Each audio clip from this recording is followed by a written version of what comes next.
Bhadrachalam view అనేది చూసాము. View point ఉంటుంది, ఇలా పైకి వెళ్ళాలి.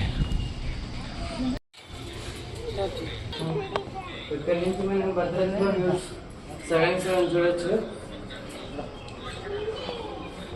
సీతారామ స్వామి టెంపుల్ కూడా బాగా కనబడుతుంది ఇక్కడ నుంచి చూడొచ్చు.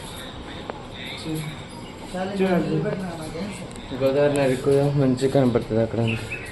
గోదావరి నది ఇలా. ఇంకా మనం పైకి వెళ్తే అమ్మవారి గుడి, స్వామి గుడి ఉంటుంది, అక్కడ దర్శనం చేసుకుని అక్కడ నుంచి ఇంకా వ్యూ ఇంకా బాగా కనపడుతుంది. చాలా అద్భుతంగా కనపడుతుంది సీతారామ స్వామి టెంపుల్. దగ్గరికి టెంపుల్కి దగ్గరికి